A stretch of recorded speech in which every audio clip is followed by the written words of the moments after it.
We are live with the Short Term Rental Pros podcast. Today, I am here with a fellow co-founder, software co-founder space, but also property management business owner, Shahar. I got introduced to him through our friend Fred, who does tree houses. Fred, I'm going to have you on a later episode. But he really thought Shahar had an amazing story and amazing software product. So I wanted to get him on as quickly as possible and hear his story. So first of all, Shahar, thank you so much for coming today. Where are you currently, and how'd you get into short-term rentals? Oh, a lot of questions, Jeremy. So pleasure being over here, first of all. Fred is also like a good friend and amazing entrepreneur. So anybody would like to hear, I think it will be a really good episode with Fred in the future. As for me, I'm located in Miami. I got into the vacation rental actually almost by mistake. So I'm in real estate from 2008. 2016, I did a startup to real estate. And in the end of 2016, a friend came to me and we purchased a property to his parents, like a $1.5 million property, a nice property. He came to me and told me. Where was it? In Eastern Shore, if you know, in Miami. Sits on the water. So he came to me, probably today it's a $3.5 million home. Back then it was 1.5. So he came to me and was asking me, he wanted to do it in Airbnb. And at the time I was doing the startup, so I told him, leave me alone, I have a lot on my plate. But at the time I was learning about the lean theory, which basically means how can I get to the maximum result with the minimum efforts in order to validate what I think. So I told him, you know what, let me think about it for a night. And the day after I came back to him and I told him, you know what, I thought about something. I found a company in Australia that can actually implement interior design on top of empty picture. Let's take the picture of the house. Let's advertise it on Airbnb with the interior designs that we created with this company. And let's see the result and take it from there. So we did the listing on Airbnb, and as soon as we put it on, we started like getting reservation after reservation. So my wife, she was a designer. So I told her, do you want to design a home? She's like, hell yeah. And this is how we started the business. And then I had a flip that we purchased that we couldn't move. So we changed that to an Airbnb. And we bought a multifamily that we changed it into Airbnb. And this is how I got basically into the space. So when I got into the space, what I found out is that I had a lot of stuff that I didn't find solution, meaning we were working with Guesty. I took Guesty as a PMS, but I didn't find a solution for owner portal, for all of the expenses. So I asked my young brother that was with me also with a startup to the real estate. We didn't find a business concept over there. It was an amazing solution, but we didn't find. And we basically moved the angle into the vacation rental sector, where we built a tech-enabled company. I said, you know what, startup, let's put it to the side. Let's build a tech-enabled company. And that's what we've done with Design VR, that up until 2023, we built a portfolio of around $150 million under management. Got it. So, and what was Design VR? So was it a property management firm? First, let's not talk about it as a past. It still is. Okay, you said up until 2023, so I'm like, I don't know what happened in 2023. No, so 2023, I actually divided the company into two. So I created a tech wing, which called Boom, which we're selling now technology all over the world. We have customers in South Africa, Greece, Portugal, Israel, United States, Mexico. And we have Design VR, which is a management company, which I'm not part on the day-to-day operation anymore. It's running by itself, but I'm chairman of the board. And yeah, so we have Design VR. We have also like Design VR Holdings, which we are. I'm functioning as a GP. We deployed around $40 million in the sector of mid-luxury vacation rental in in southeast Florida and west side of Florida. Quick question. So I have two Yeah. Florida properties, and people listening, they know that every episode I like to rip on Florida at least one time per episode. I did just get back. I was in Miami yesterday. If you were there, maybe we could have done this in person under the sun. But okay, you have 40 million that you own. What's up with the insurance, man? Is that something you're dealing with? These insurance renewals? We did 100%. We did it. It's like it's crazy. So if it used to be like Nuts. around 1% give and take, now we're in around 3% or 2.5%, and it's really changing all of the equation of the return that you can make on a property. You said 3% increases or 3% or what? Yeah, no, what was like that? 3%. from the growth, like when you calculate, okay, Yeah. how much like insurance will cost me, it went like double, sometimes time and a half, sometimes 3 times what you used to pay, and it's really changing the return, no doubt. And a lot of companies went out of Florida, and the few that are here raised prices like crazy.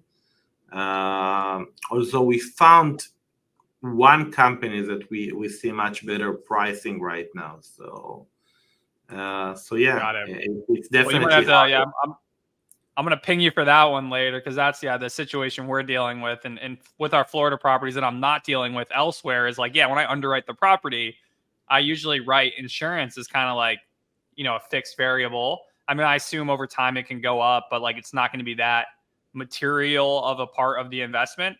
Like, assuming it's going to go up 2-3% a year doesn't really do anything.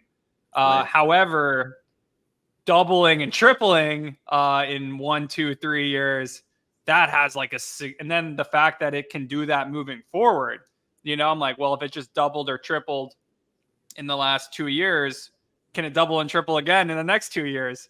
So yeah, it's scary, no doubt, and it's a big number. It's not a small number. It's a big especially number. If you got 40 million of it worth, because I've got 1.5 million of it of Florida properties. If you've got $40 million worth of Florida properties, I'm sure that's insuring a lot more worth of value right there. 100%. Also, it's not that I own. I'm a GP, meaning I have ownership in it. Where also I'm normally put 5 to 10% out of that, but it's definitely changing numbers. Totally. And I have so much to dive into here. Wow. Because I'm curious how you structure your GP LP partnership. Because I've also raised money. I feel like, honestly, I've done a lot of what you've done, just on a much smaller scale. I know I just met you and started talking to you, but I definitely, I manage 25 properties. So I have a management company. Of which 10 or so of those properties are properties where I'm or 9 of them, like the quote unquote GP. Each deal was different. Each syndication was different. So I didn't do it like all under a fund. It was really like the terms of the deal were dependent on that deal and the situation. So I have so much to dive into here. I'm going to take first thing. No, go ahead. How have you done your, how'd you do your GP fund structure? So basically, we also did it as syndication, as deals, in order to build like a history. So you build it as an LLC. That's the LLC. Each one has its own LLC. It depends. It can be like 2 properties or 3 properties under like a 1 LLC as well. It's like in series. Yeah, got it. In series. Yeah, and we do a 7% preferred to the LP. Above it, it's like 30/70 to the GP. With a clawback of 1 year if we didn't get to the 7%, and a sunset of 5 to 7 years in that matter. And what else? What kind of questions do you have? Yeah, and then does your management company, Design VR, manage the properties as well and take the management fee? Yeah, 100%. So Design VR manage the property. We normally also, I own my own real estate brokerage, so we do the brokerage deal as well. We find the deals, we analyze the deals, And And I you're a also mortgage lender too, right? Didn't you say you no also mortgage, have no, a no, no, no, not yet. No mortgage, we are one not. thing? And I All you also have, Florida people, you guys are all GCs, you're realtors, you're mortgage brokers, you all are everything. you know what? That was a big lesson that I actually had. So I used to have also a construction company and also a cleaning company, which I closed these departments because I realized that you can't be master of all. And actually, we lost a lot of money on the construction side because when I'm telling you a price going to be a certain price, I will stand by what I told you. And it caused me a lot of losses, if to be honest. So you get to understand what is your DNA, what you're really good at, and what you're not good at. So I hired a GC and I hired inspector, but in the end, we found out that if we move the work with a good contract to a GC to do the work, we are more efficient this way. As for the design, for example, we kept it in-house and we doing amazing design work in really amazing prices to people that used us. So it's really what your DNA is and how good you are at that and how understanding you are to the small level about everything that's going on to that question. And focus. Yeah, and that's Yeah. something I constantly have to remind myself and something that I'm making an active effort on, not just talking to talk, but showing it because I, like you, property management business, software business. I actually started with boat rentals. Initially got into short-term rentals through having a fleet now of 7 pontoon boats. And I can, on a day-by-day basis, if you get distracted, your head goes to one thing. You really got to be thinking about like what's the highest and best use of my time, and then how can I either delegate responsibilities for everything else or just outsource it. So that's like I think that's just being like a leader or an entrepreneur, getting to a certain point. Like that's really people think, oh, it's like I want to do something new all the time, yada yada yada. Yeah, sure, you want to do something new, but like you really got to think about like how do I systematize what I have, and then what am I uniquely good at? So let's get Shahar. What are you uniquely good at, man? I know Boom. You were excited to talk about Boom, so we're gonna save the meat of this pod get into that, but what do you want to do on a daily basis, and what are you doing? I think the biggest point for me is being a problem solver and to create value to the people that are using us in all matter, if it's through the So management. what is Boom? Sorry, I don't mean to cut you off, but what, for those listening who have no idea what it is, which you guys will know who you are very soon, but what is Boom? So Boom is a modular solution sitting on top of your PMS, allowing you, because every PMS have its own problems, right? One doesn't have a good owner dashboard, one doesn't have a good CRM, one doesn't have a good mobile. So it's a modular solution that sit on top of your PMS, giving you like the optimized PMS solution with task management, owner portal, guest portal, website builder, accounting, like we have everything. So when we sit on the PMS, we create an amazing one.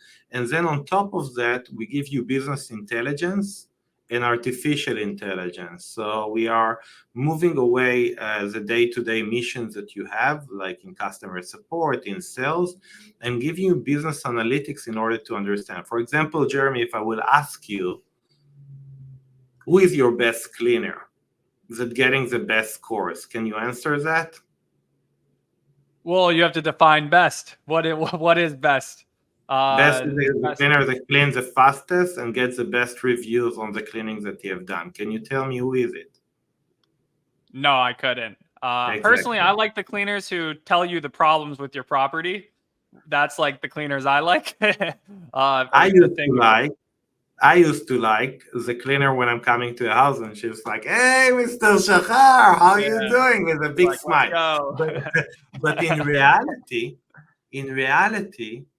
you don't know who is good and who is not good. And that's what Boom does. It's creating KPIs for you to understand that. If I will ask you how much time it's taking you to answer a chat, who is your best salesperson, where your customers are coming from, like all of this answer needs to be to create visualization. That's what we do with the business intelligence in order to give you an opportunity to make a better operation. For example, we take the area manager. Area manager, well, I'm not sure how you do it, but like in Design VR, for example, we have many others. We have around 20 properties, like luxury, big properties that each area manager manage. And we measure them. How do we measure them? We measure them on expense ratio, because we want the expense ratio to be as low as it can in order to provide income. We measure them on the review rate that the guests basically leave, how many refunds were given, and how quick they are to get into important missions. And based upon these 4 parameters, they're getting bonus on a monthly basis. So they have a visualization to their work. And by that, you create accountability. And that one part that Boom actually bringing from understanding operation in a really good way. Can you do, how quickly is your team responding to messages? Is that Yeah. something you can just quickly figure out? Yeah. Oh, interesting. And I can tell you, who's your best salesperson, who is converting the most leads into sale. And then you can trigger, and I can tell you who's your best handyman.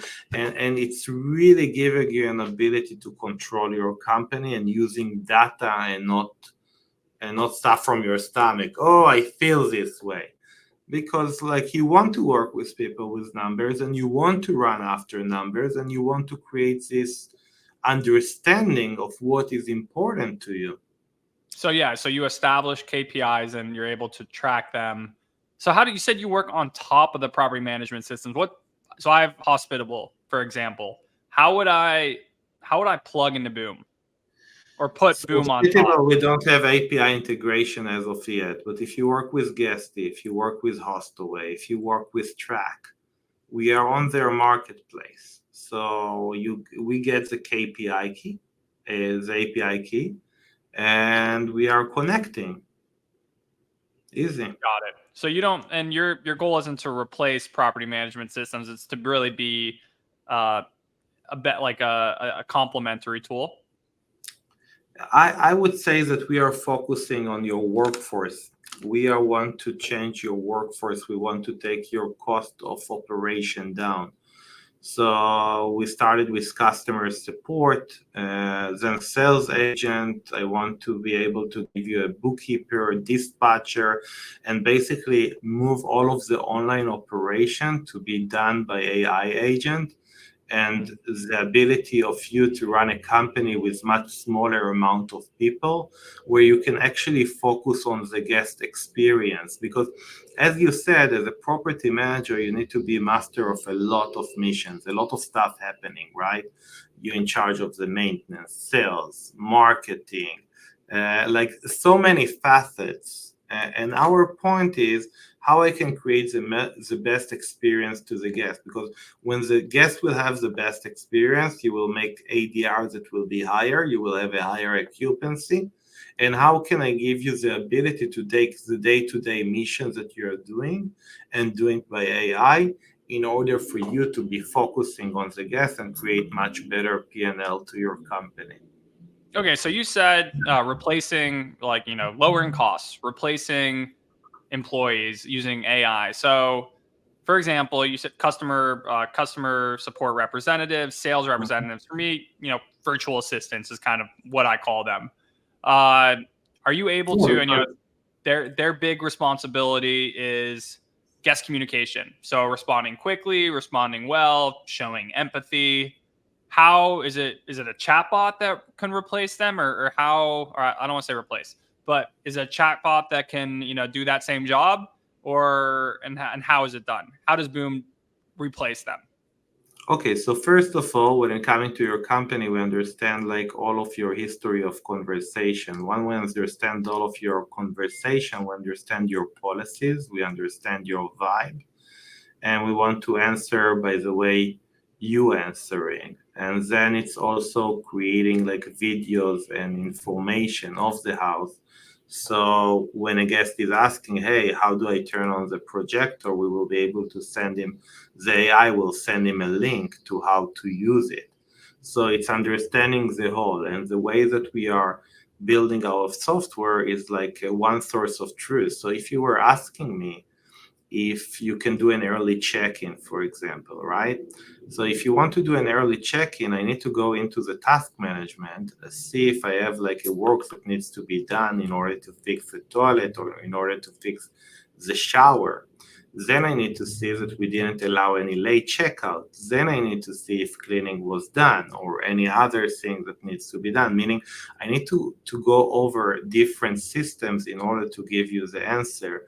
And that's a beautiful thing about Boom, creating that layer that allowing the AI to give you like a really answer that will be good to what you're asking. So pulling out, on this pod, I like to give like really tangible tips to people, and I think you just brought an interesting point that I wanna dive deep into. So essentially, you have to feed your database with things that can then be sent to the guests. For example, I think you used how to turn the projector on movie theater or whatever. So first thing you need to do is just really record videos of everything, right, at your house. You need to go around and you need Right. to turn on the projector. You need to turn on The heater, like the keys, grill. how to use a lock key, how to use a TV. So people are reacting much better into videos than text because then I have visual and it's much easier. That's why YouTube became so successful, right? Sure. It's your ability to transfer it in such a way. And once you do screening to a house in a really good way, then you're saving so much time on communication for years ahead. Hot tub. I could So just think the hot tub's like 50% of our questions. Oh, the hot tub's too cold. It's too hot. It's yada yada yada. And I was like, yeah, we send over we send over the dang, what's the thing called? I don't know. God, I'm blanking right now. Sorry, this coffee needs to kick. That like 900. Oh, the manual. We sent over the PDF version of the manual, but now I'm like, wait a minute, why don't I just send over a video? uh, exactly. Video is so much faster, so much better. You can understand so quickly like stuff. It's big. yeah. So next time I'm at my properties, which I'm curious, how often? So you're not going to these properties very often. You have so many of them. They are geographically in Florida, which is where you are. But how often do you make it out to them? So currently, not so much. The reason because I'm not involved in the day-to-day operation. What I do when we have like a new property, sometime I will be the first one to check it. We do like a soft opening in order to see if stuff are wrong, if construction was done right, like all of the little stuff that you Yeah. don't notice, like unless you're living in a place. So a lot of time we will be the one. I will take my family and we'll be the one to do the soft opening. Otherwise, like other employee get bonuses, like Soft opening. it's So kind you're of gonna like a you bonus and the and like family. Do you sleep there overnight? yeah. So you soft open it. So you party or you enjoy the properties first. That's No, that's you your know job. what? It's not opening. You're right, but in the end of the day, you also find like difficulties, right? Oh It's yeah, your I way know. to really check stuff to see if everything coming with a fresh eyes into a property after construction, after design, basically finish it. I think it's really important. Yeah, and also yeah, I tell people that at night, like you got to be there at night because a lot of times the lights outside, don't make any sense. So yeah, sleep there. Like that's again another tangible thing. Shahar, who at this point has so many properties and a lot going on, he knows the value of walking the property, experiencing the property. And I recommend to people, and I just did this when I was in Florida. I went by both of the houses. I actually didn't stay there, but that was mostly because my fiance was working with the Miami Open and doing like interviews with the players. So we were staying down in Miami. But I went to the property, I walked in, and I like the way I think about it is like, all right, I'm a guest. I'm entering the home. Like you just want to think of it like I've never been here before. I'm going into every room, I'm touching everything, I'm opening every drawer. Like what would my reaction be? And a lot of times, like cleaners, for whatever reason, like they just don't have that mindset. Like they want to make sure it's clean, but they're not really thinking about like the little things of, this should be put in this area. Like things kind of get disorganized no matter how much you tell them. So once a year, like my rule is I want to be at the properties once a year and just to catch things that nobody else catches. I have 25, so it's doable. Like I can physically do it. A lot of them are in the same place, so I can knock out, at the lake, I can knock out 8 of them in the same day. So it doesn't mean I have to spend 25 days doing it, but I think that that's just like so important. You're a businessman, you've got a lot going on, but you're the one, doing the soft openings of the properties and like feeling the experience yourself. It's high leverage. Yeah, 100%. You check like the design, you want to give them like input, like you want to check the construction level, like, yeah, there is nothing like experience the house like a guest. Exactly. So how long have you been building Boom? Is that something you built for yourself and your company first before allowing others, or Yeah, from what's the trajectory? 2017. So Wow. from 2017, we built basically Boom on top. Like it was designed VR, right? So, and then we split the company into two around a year ago. Got it. You split the company into 2 a year ago. And then how's it been going? Do you have any like data points you can use on how many properties are powered by Boom? Powered by Boom sounds cool. How many different property managers or anything like that? The cool thing with Boom that it's really fun to say. So really happy about the Powered by naming. Boom. Yeah, all the time I'm writing a post, so somebody will write Boom, and I love that. I love the name. We have a really big growth right now. Like we are in, let's see, how many continents. So we are in Africa, we in Europe, US, yeah, and Mexico as well. Got it. And are you mostly right now the big property managers are the ones you're working with? Like you're working to support the big guys or the people with one property? So one property, no, right now. Although with the AI solutions that we are going to like that we are bringing, the point is to give the level of like a high level company to somebody that even have one properties or two properties.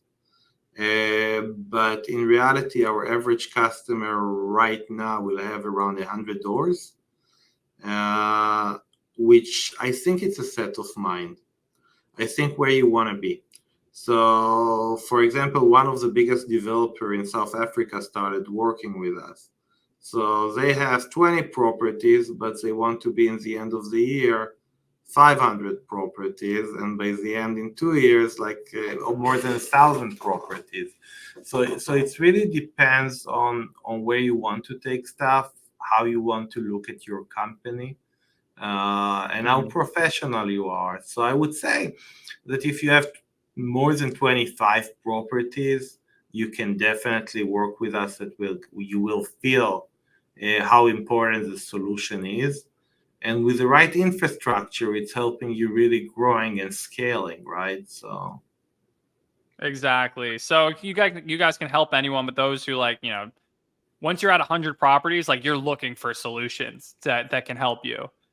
Even 25 properties, frankly, I'm always looking for solutions that can make my life easier, improve my team's productivity, lower cost. But obviously, it makes sense for you to provide value to those who get the most value out of what you provide, which is the big guys.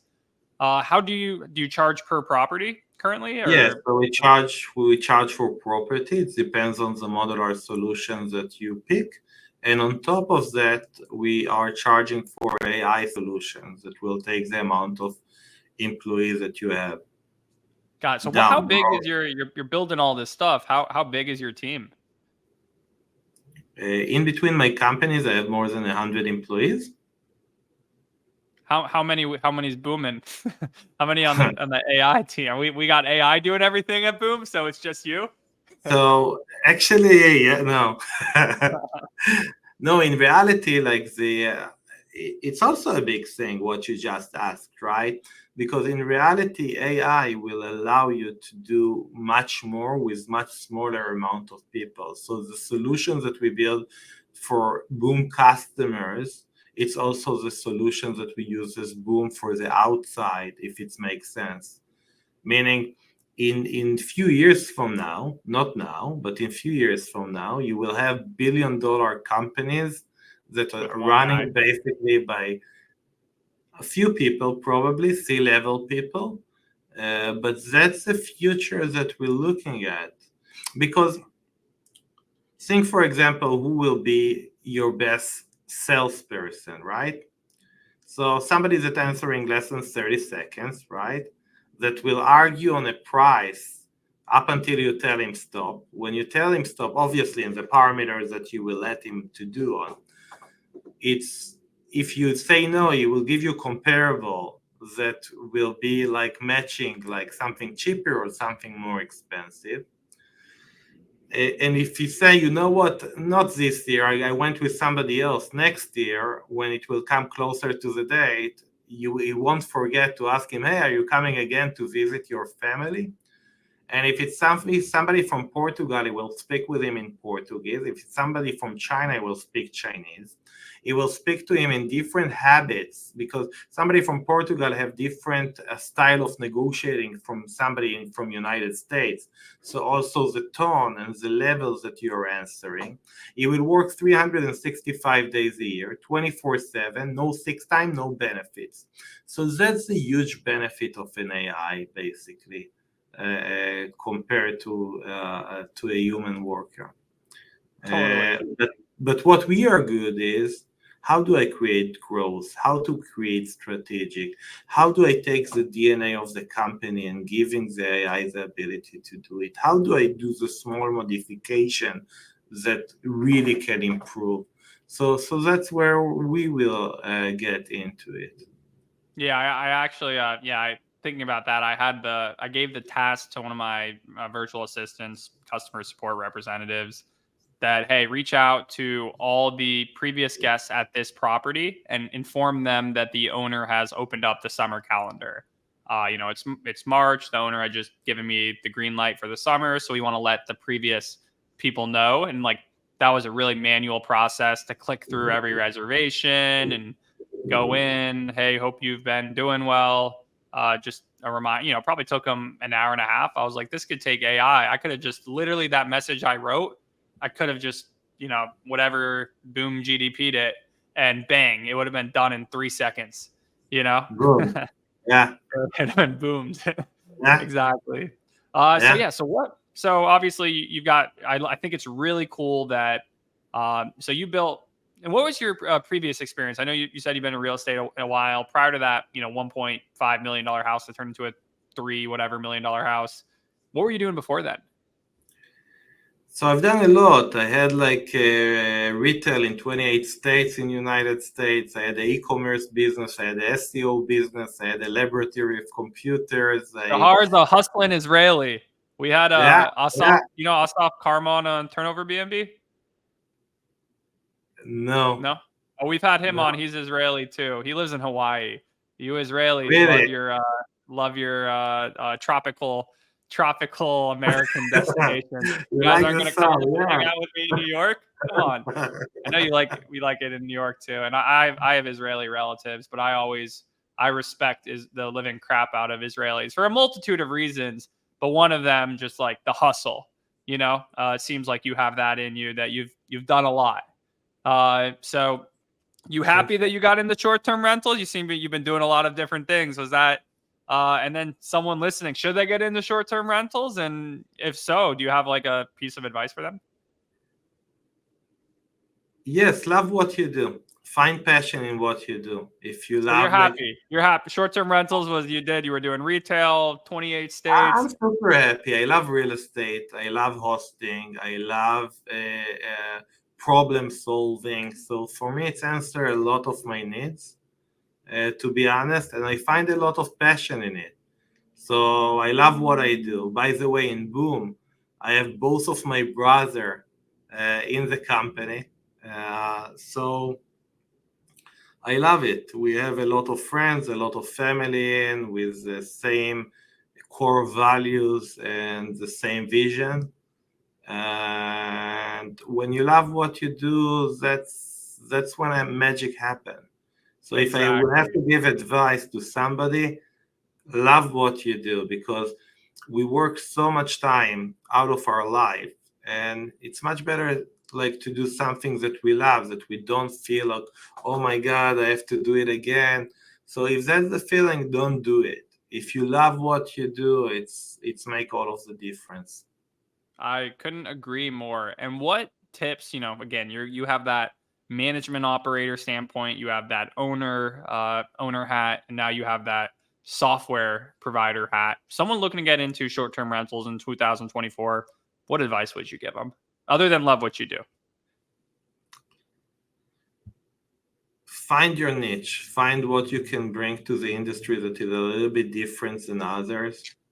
Find how to create value, like people with the same values as you have.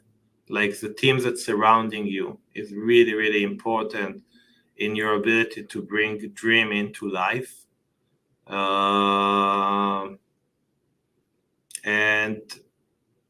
understand what's the benefits that you can bring, if it's a second home, if it's for investment purposes, if it's for developers that needs to move inventory. Find how you can scale your operation and understand your P&L of your company in order to give a good wealthy life that you can really enjoy.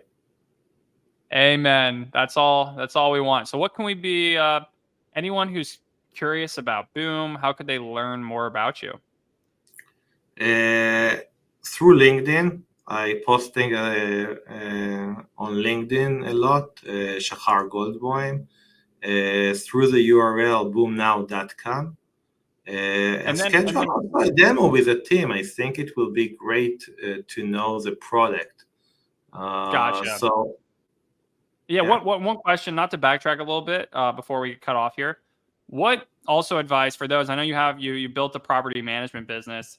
Piece of advice to get co-host clients. You manage $150 million worth of properties. That's a lot. These are properties, some of which you've raised money for, many of which you don't own. How do you get right. co-host clients Co-host or like to property management? Sorry, but it's the interchangeable word. Vacation rental management. with owners, you mean? Like how do Yep. you get Mhm. basically listings? Yeah, someone who's listening, what would be your advice for them to get to get clients? To be honest, I was never so good at it. It was always word to mouth that kept us like growing, rather than the advertisement in order to get like new clients. But if I would had to do it all over again without the connection of word to mouth, I would create more connection to realtors, to the community, and by that create a growth and developers. This is where I would focus my time in. Got it. So referral partners, you would, Exactly. and that's initially one of the large channels that I used when I had zero track record was the realtors who wanted to sell houses, or also they were that real estate experts in the area who wanted to refer someone who knew how to talk the talk.